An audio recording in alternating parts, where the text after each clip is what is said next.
पहले तो मैं आपके सामने ना कोई नेता ना कोई लीडर, आज आपको देखकर मुझे वो दौर याद आ गया, ठीक 2 महीने पहले का 229 दिन का धरना इन्हीं चोरों के खिलाफ मैं करके आ रही हूँ, जिनके खिलाफ आज यहाँ बैठे दिन रात का धरना। और मुझे भी ऐसे ही धांधली करके निकाला था, और मैं चाहती हूँ जिन साथियों को निकाला, एक मेरे लेफ्ट आ जाए, एक राइट आ जाए। अगर आप ईमानदार हैं तो आपको ये सजा भुगतनी पड़ेगी। अब ये 3 आप चेहरे देख लो, और जब YouTube खोलो तो डॉक्टर रितु के बारे में, डॉक्टर रितु सिंह सर्च करना और बारे में देखना कि क्या किया। ना तो मैं किसी ग्लैमर इंडस्ट्री से आई, ना मैं किसी नेता मंत्री मंत्री की बेटी, मैं किसान मजदूर की बेटी हूँ, आप ही जैसे मजदूरों की बेटी। बहुत मेहनत करके हम लोग नाम आज डॉक्टर रितु ने कमाया।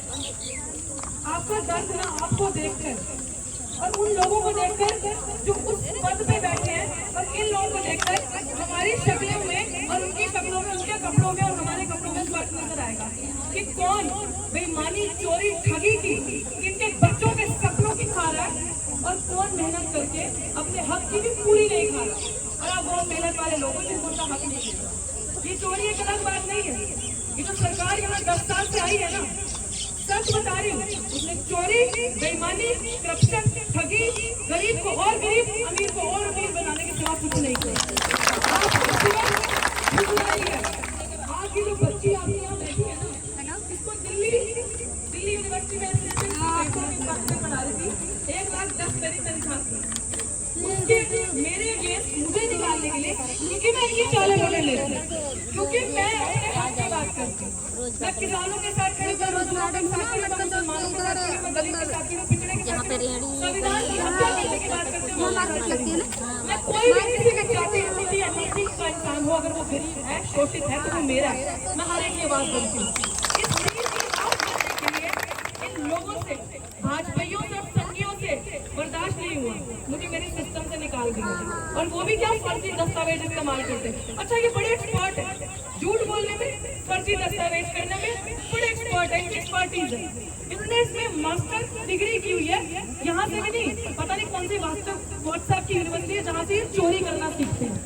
खैर, आपकी बहन आज आपको यहाँ बताने आई है, अकेली लड़की ने हिम्मत करी, इन्हें रुला दिया दिल्ली विश्वविद्यालय को, इतना बड़ा धरना करके बंद शटडाउन कर दिया। कैसे? क्योंकि जो उसने मेरे खिलाफ फर्जी दस्तावेज लगाए थे प्रिंसिपल ने, उसके ऊपर मैंने 77 के बाद 1 साल के बाद FIR करी। FIR करके पता चला कि वो सारे के सारे जो 35 बच्चे मेरे खिलाफ लगाए थे, वो सारा फ्रॉड, उस नाम का कोई बच्चा पूरे कॉलेज में नहीं था जो साइन करके मेरे खिलाफ लगाए थे। आज 2-2 चार्जशीट जमा है, लेकिन इन चोरों को देख लो, मेरी हिम्मत देख लो कि चार्जशीट जमा करा दी, लेकिन इन चोरों ने उसको अभी तक सस्पेंड नहीं किया, बर्खास्त नहीं किया। ऐसे है चोर को कैसे बचाते हैं, आपके सामने भी बचा रहे होंगे। ये 2 साथियों को जो सजा, अच्छा ये बड़े एक्सपर्ट है, जैसे पीछे से लोगों को कैसे लेकर आना, मेहनती ईमानदार यहाँ बैठे, और चोर गद्दार जिन्होंने पैसा दिया, जेब भरी है, वो अभी सरकार के अंदर बैठे और नौकरी में बैठे। मैनेजर की पोस्ट नहीं, यही मसला है ना, और मैनेजर की पोस्ट क्रिएट कर दी तो बेवकूफ वो थोड़ी हम है, एक नहीं 2, वो तो एक्सपर्ट है, उनको तो झूठ, साम दाम गंठ बेचे लूट करनी है।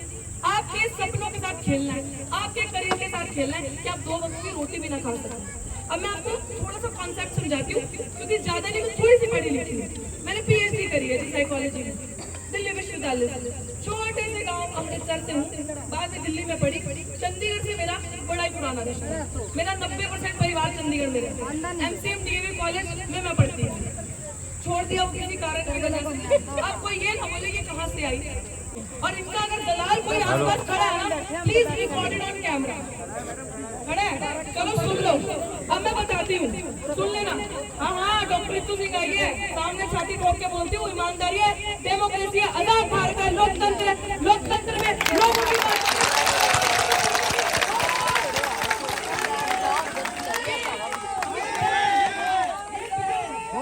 ये बहन इलेक्शन गया एक तरफ, कोई परवाह नहीं है, 4 को जो होगा देखा जाएगा। 5 तारीख को आपके पीछे नहीं, आपके आगे रहूंगी। इंतजाम कुछ भी हो, ये याद रखना, क्योंकि इन चोरों से लड़ना इस सुना कैसे काम करती है दो सरकारें, कांग्रेस और बीजेपी कैसे काम करती है। ये गद्दार ध्यान से सुनिए। ओल्ड पेंशन स्कीम हटाई, प्लान लाई कांग्रेस। प्राइवेटाइजेशन पूंजीवाद करने का कि सबको ठेके पे कर दो, प्लान लाई कांग्रेस। उसके बाद जितना भी 60 से 62 उम्र करनी, प्लान लाई कांग्रेस। नई शिक्षा नीति लाई कांग्रेस। कॉमनवेल्थ गेम्स या खर्चा, धांधली, करप्शन कौन करी थी? कांग्रेस। गरीबों को मारना किसने शुरू किया? कांग्रेस। लेकिन क्या चला के दी? ऐसे ऐसे ऐसे आपको स्लो पॉइजन, धीरे धीरे जहर देना ताकि आपको मरने का एहसास न हो। और बीजेपी वही माहिर गरीबों को मारने की, एक बारी जैसे ही उनको हटाया, कांग्रेस को इसीलिए बोली थी ना बीजेपी भ्रष्टाचार खत्म करेंगे, काला धन माफ करेंगे। 15 लाख सबके अकाउंट में आया, एक मिनट में आप दीजिए। नहीं नहीं नहीं, कुछ नहीं आया, कुछ नहीं आया। नहीं नहीं, ये सब काम किसने किए थे कांग्रेस को हटाने के लिए? भाजपाइयों ने। आया नहीं आया? वो धीरे धीरे मारती थी, इसने एकदम से आपको मारा। इसने एक दिन में आपकी जिंदगी बदल दी, आपकी जिंदगी पलट दी, आपके बच्चों के भविष्य के साथ सपना खिलवाड़ कर दिया। अमीर और अमीर हो गया। अंडानी, अंबानी, नीरव मोदी, इस तरीके के लोगों को, माल्या जैसे लोगों को जानबूझ के आपके टैक्स पे का पैसा, आपको पता है आपके बच्चे चिप्स खाते हैं, पेंसिल लेते हैं, रबर लेते, किताब लेते, आप उसके पीछे भी टैक्स देते हो, चाहे आना आना चलाने चलाने 1-1 रुपया आप टैक्स देते हो। कुछ फ्री में नहीं है भाई, सड़क पे चलना फ्री में नहीं है, गाड़ी चलाना फ्री में नहीं है, टैक्स देते हो। किसके पास जाता है? सरकार के पास। सरकार के लिए नहीं, आपके भले के लिए। लेकिन देती है सरकार? नहीं देती। ये चोर नहीं बताएंगे कहाँ कहाँ आपके हकों का डाका पड़ा, ये हम जैसे पढ़े लिखे लोग बताएंगे। लेकिन जब हम बोलते हैं तो ये डंडा, पर्चे और जेल देते हैं। नहीं डरते तुम्हारी जेलों से। अब हम कहते ना, तमाम धन दौलत गोला बारूद के बावजूद भी अब निहत्थे और गरीब लोगों ने इनसे डरना बंद कर दिया। अब हम लोग इनसे डरते नहीं हैं। पुलिस का भी है, इनको भी, अगर ये पुलिस भी कानून की पालना नहीं करेगी जो संविधान के अंदर लिखा है, जो कानून के अंदर लिखा है, तो ये भी असंवैधानिक काम करेगी। पर्चा इन पे भी होगा, जेल इनको भी होगी। तो इसलिए लोकतंत्र की ताकत है डेमोक्रेसी में। लोकतंत्र मतलब लोगों का राज। ये राजतंत्र नहीं है कि राजा का राज होगा। लोकतंत्र में प्रजा जो है, लोग जो है, इसमें आपका राज है यार। आपको वोट देने का अधिकार बनाया कि अपना नेता खुद चुनो, अपनी बात खुद करो। गद्दारों से होशियार रहो। जहाँ पे आपके हकों का डाका पड़ रहा है, जहाँ पे चोरी हो रही है, साथ खड़े रहो और सीना उठा के सरकार से बात करो। कैसे खाया मेरा हक?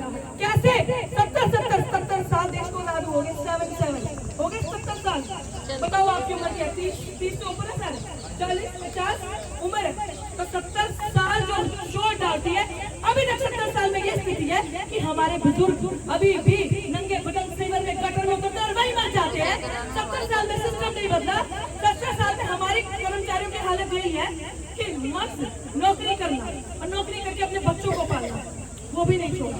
ये चाहते हैं आप और हम इतने मजबूर हो जाएं कि हमारे पास सोचने का मौका ना मिले कि सरकार क्या कर रही है आपके साथ और हमारे साथ। क्योंकि कहते हैं ना, खाली दिमाग शैतान का घर है। जब आप फुर्सत से बैठ कर सोचते हो तो आइडियाज आते हैं, सपने आते हैं। तो जब सपने आते हैं तो आप सोचते हो कि अच्छा ये तो मेरे साथ ऐसी चोरी हुई, अच्छा प्रमोशन खत्म कर दिया, अच्छा पेंशन क्यों हटाई? क्योंकि अगर पेंशन मिलती एक गरीब कर्मचारी को तो उसके बच्चे पलते, उसका परिवार पलता, आगे बच्चों की शादियां होती तो पेंशन छीन, ताकि वो रिटायर होने के बाद कहीं नौकरी खोजे अपना परिवार पालने के लिए। अच्छा अभी ठेकेदारी क्यों लाई? सरकार ने चोरी करके अपनी जिम्मेदारी से हाथ उठा दिया। भैया मैं जिम्मेदार, मेरी कोई टेंशन नहीं मुझे। क्योंकि अगर सरकारी नौकरी आपको मिलती, सरकारी नौकरी होती, तो अगर आप बीमार पड़ते तो पेड लीव मिलती, और अगर आपका घर का कोई गंदा काम, कूड़ा मैला ढोता मर जाता तो परिवार में सरकारी नौकरी मिलती कि नहीं मिलती? मिलती ना। तो क्यों देगी भाई? क्यों देगी? चोर है, आई इसीलिए कि सारा पैसा उठाओ, झोला उठाएंगे, जैसे बाकी भागे एक दिन हम भी भाग जाए। लेकिन अंत जब आता है ना, जब अंत किसी चीज का, कॉकरोच देखते हो बचपन में जैसे बहुत फटफटाता है, दिस इज द एंड और ये बिगिनिंग है आप जैसे लोगों की अब जागना है। बट मेरी एक ही बात है, आप सबको एक बात ये चीज सोचनी है, आपसी भाईचारा प्यार बहुत बड़ी ताकत होती है। मेरे धरने में ना 229 दिन के धरने में जाति पाति धर्म के ऊपर उठते धरना चला। भाई कोई चीज आपको रोटी नहीं देगी, खून सबका लाल है, सबका लाल है, ऊंच नीच सबसे ऊपर उठ के सामूहिक एक होकर बात करो। जब लड़ना है ना, जब फुल गुलाम इनकलाब लाना है तो सड़कें सुनसान नहीं रहनी चाहिए। अपना हक ये नहीं देंगे, हम सब मिलके लेंगे नहीं, छीनेंगे। अब छीनना है, मारना नहीं है। आप राजा हो, आपके वोट के बिना कोई सरकार नहीं बनती। आपके पास ऐसे आएंगे हर 5 साल में देना जी, उसके बाद सारा 5 साल आप इनके पीछे ऐसे करके काम करेंगे, ये करा कोई नहीं सुनेगा। अंदर आ जा, गाड़ियों बंद हो रही आपके साथ आपकी बच्ची आपके बीच में से पल आपके पीछे नहीं, जंग के मैदान में आके आगे खड़ी ऑन रिकॉर्ड, और यही काम किया। इसीलिए अखबार छापती है तो बड़े बड़े दावेदारों के साथ, भाजपा के और कांग्रेस के, और उनकी संपत्ति बताती है करोड़ों में। भाई मेरी मात्र 7 लाख की संपत्ति बताई, मेरी मेहनत की है, मेरी बच्चों की मेहनत की संपत्ति है। और उसके बाद नीचे लाइन में लिखा कोई केस नहीं, डॉक्टर तुम्हें 8 केस भाई होंगे। चर्चा और पर्चा दोनों इधर है, क्योंकि काम किया गरीबों के लिए कोई नहीं है। तो क्या करोगे अगर हक की बात, क्योंकि मैंने गुलामी नहीं करी, मैंने सरकार के आगे माफी नहीं मांगी, हाथ नहीं जोड़े जी माफ कर दो जी, धरना नहीं करते, उठ जाते हैं जी, हक मत दो, लड़ी हुई इनके आगे। इसीलिए पर्चे जेल में। और दम से कहती हूँ कि इस देश का, चंडीगढ़ का खासकर जो वर्ग आप हो ना, देखो एक बार अगर मेरी पीठ में ये छुरा पड़ेगा ना, तो दूसरी बार कहती मेरे साथ नहीं है, मैं दूर दूर चलूंगी। थोड़ा कहते खीर से जला हुआ दही से जल खींचे पता है। तो फिर दूसरी बार फिर से मौका दिया, एक बार और अब जिम्मेदारी आती है, देखते ना अगर एक बार फिर से मौका दे दिया खत्म, बच्चों को कुछ नहीं मिलेगा। तो मेरी आपसे हाथ जोड़कर विनती है कि प्लीज सड़कें खाली नहीं रहनी चाहिए। आजाद भारत में आजाद नागरिकों, आजादी का एहसास आपको होना चाहिए, ये आपका कर्तव्य है, गुलाम नहीं हो। आपसे जो लोग 543 लोग जो चुन के जाते हैं ना भाई, वो मंत्री MLA साहब ये साहब मंत्री साहब नहीं है, वो आपके नौकर है। क्या कहते हैं, ये सेवा का मौका दे, हम सेवादार हैं। ये पुलिस वाले खड़े सब नौकर हैं आपके, क्या पब्लिक सर्वेंट, सिविल सर्वेंट, ये नौकर है। सर्वेंट का मतलब क्या होता है, मतलब गलत है तो किसी पुलिस वाले को बुला के पूछो, कई नौकर है। तो समझाओ ना, जनता जागरूक होगी। अरे नहीं, इनकी खाकी पूछो मेरे सामने, एक मिनट, इनकी खाकी देश को डराने के लिए नहीं, जनता को आपकी सुरक्षा के लिए। इस देश का कानून सुधात्मक है, दंडात्मक नहीं है। सदा सुधारने के लिए होती है, मारने के लिए नहीं होती।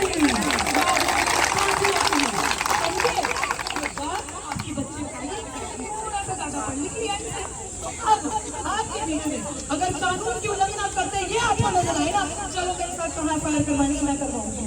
और अगर आपको कोई धमकाए तो मेरा नंबर मिश्रा जी के पास है, आपके जाबाज नेता। मैं लिटरली कहती हूँ कि वेरी गुड, आपने कॉम्प्रोमाइज नहीं किया, आप ऐसे खड़े रहे, इंसानों का विश्वास आपके ऊपर है। और आप कभी हाथ ना पीछे मत मांग के लेंगे भाई, मेरे छीन के लेंगे आपकी बारी। और वो जो बेईमानी नहीं करो, जो बेईमानी से आया कुर्सी पे बैठा है और जिसे लगता है कि हम डर जाएंगे, तो फिर आ जाओ। देश संविधान से चलेगा, कानून की पालना जनता को भी करनी पड़ेगी, मंत्री को भी, प्रधानमंत्री को भी, संतरी को भी, पुलिस वालों को भी करनी पड़ेगी। Everybody bound by the law and you have to abide by the law. Angrezi, Hindi, Punjabi तीनों में बोल सकते हो, ध्यान रखना। किसी को हिंदी नहीं आती है तो अंग्रेजी में भी बोलना। तो इसलिए अंत में यही कहूँगी, हर समय हर पल आपके साथ है, बट हक लेंगे। चोरों को मोर बनाना आपकी है, क्या बनाना मोर, हाँ ये सांप को मोर छोटा, चोरों को मोर बनाने का वक्त आ गया। कॉम्प्रोमाइज नहीं करना, झुकना नहीं, ये तो हमारी सारी पीढ़ियां, आने वाली नस्लें बर्बाद किसी तरह झुकती नहीं। हमेशा जिंदगी लंबी नहीं, महान होनी चाहिए, तो महान हो आप लोग। राजा इस देश के, ये सब आपके नौकर हैं, इन लोगों को नौकरी दी जाती है आपकी सेवा करने के लिए। चाहे मेरे घर में भी पुलिस वाले, लेकिन उनको नौकरी मिली है जनता की सेवा करने के लिए, जनता को काम के लिए। शुक्रिया आपके साथ संविधान को बचाने का अपने काम ले लिया। वो संविधान को कभी नहीं बचाएंगे, वो इस देश को कभी नहीं बचाएंगे, जिन्होंने ये देश बनाया नहीं है, हमारे पुरखों के खून से बनाया जाएगा देश। जाने गए वो शहीद हुए, तब ये देश बना, तो जिन्होंने बनाए तो क्या बताएंगे, बनाएंगे भी हम बताएंगे। शुक्रिया। जब ये इनकलाब वाहेगुरू जी का खालसा।